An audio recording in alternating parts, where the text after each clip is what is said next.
நம்ம இன்னைக்கு மொபைல் போன்ல யூஸ் பண்ணிக்கிட்டு அந்த கேமரா அப்படிங்கிற ஆப்ஷனையும் சரி, இந்த டிசைனா ஃபாண்ட் போட்டுருக்கோமே அந்த ஆப்ஷனையும் சரி கொண்டு வந்ததுக்கு இவர் ஒருத்தர் தான் காரணம். ஸோ இவரை பத்தி இன்ஸ்பைரிங்கான ஒரு குட்டி ஸ்டோரி தான் பார்க்க போறோம். வாங்க பார்க்கலாம். சின்ன வயசுல இவங்க அப்பா அம்மா வந்து இவங்க தத்தெடுத்து வளர்க்குறாங்க. அவங்க அப்பா அம்மா ஒரு இன்ட்ரெஸ்ட் நம்ம பிள்ளை எப்படியாவது ஒரு கிராஜுவேட் ஆகிக்கணும்ட்டு. பட் ஆனா இவர் கிளாஸ் போனதுக்கு அப்புறம் நண்பன் படத்துல நம்ம விஜய் இருப்பாரு எப்படி இருப்பாரு, அவருக்கு இன்ட்ரெஸ்ட் இருந்தா மட்டும் அந்த கிளாஸ்ல போறோம். அந்த மாதிரி தான் இவரும். நம்ம காலேஜ்ல படிச்சு சொல்லிக் கொடுக்குற எதுவுமே நம்ம லைஃப்ல வந்து இம்ப்ரூவ்மெண்ட் பண்ண போறது இல்ல.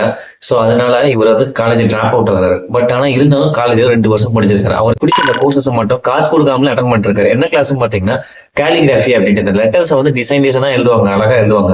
சோ அந்த கிளாஸ் மட்டும் அவர் அட்டன் பண்ணிட்டே இருக்காரு. கிளாஸுக்கு போனனால தான் இப்ப நம்ம டிசைனா யூஸ் பண்ணிட்டு இருந்த ஃபாண்ட் எல்லாம் அவர் உருவாக்குனது. அவரோட 20 வயசுல பாத்தீங்கன்னா அவரோட ஃபர்ஸ்ட் அவரோட ஆப்பிள் கம்பெனியை வந்து அவரோட கார் கரேஜ்ல இருந்து ஸ்டார்ட் பண்றாரு. கார் கரேஜ்ல ஸ்டார்ட் பண்ண அந்த கம்பெனி பீக்குக்கு போகுது. ஆப்பிள் கம்பெனி அந்த போன்லாம் லான்ச் பண்றாங்க. சோ அப்படி லான்ச் ஆகி நல்லா சக்சஸா போயிட்டு இருந்த நேரத்துல எல்லாம் பாத்தீங்கன்னா அவர் அந்த கம்பெனியை விட்டு தூக்குறாங்க. சோ அவரோட கம்பெனில அவரே வேலையை விட்டு தூக்குறாங்க. சோ அப்படி வேலையை விட்டு தூக்குனதுக்கு அப்புறம் என்ன பாத்தீங்கன்னா ஃபீல் பண்ணாலும் அப்படியே சோர்ந்து போகாம ஃப்ரெஷ்ஷா ஒரு கம்பெனி ஸ்டார்ட் பண்ணாங்க, அனிமேஷன் கம்பெனி. அந்த அனிமேஷன் கம்பெனி வந்து நல்லா சக்சஸா போயிட்டு இருக்க நேரத்துல பாத்தீங்கன்னா ஆப்பிள் கம்பெனி மறுபடியும் டவுன் ஆகுது. என்ன காரணத்துக்காண்டி டவுன் ஆகுதுன்னு பார்த்தா இவர் அந்த கம்பெனில இல்ல, அதான் ரீசன். ஆப்பிள் கம்பெனி மறுபடியும் வந்து இவர்கிட்ட சொல்றாங்க, சோ மறுபடியும் நீங்க வந்து ஜாயின் பண்ணி அந்த ஆப்பிள் கம்பெனியை மறுபடியும் பில்ட் பண்ணும் அப்படிங்கிறாங்க. என்ன ரீசன் காண்டி அப்படி சொல்றாங்க? சோ அத்தனை எம்ப்ளாயிஸ் அத்தனை மேனேஜர்ஸ் அத்தனை பேர் இருக்காங்களே, அவங்க பார்க்காத வேலையை அவர் பார்த்துட்டு போறாரு.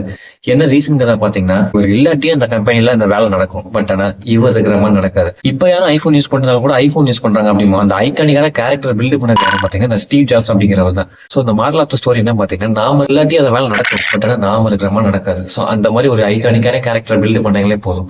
சோ இதே ஸ்ட்ராட்டஜி தான் பாத்தீங்கன்னா ஐபோன் கம்பெனியும் பண்றாங்க.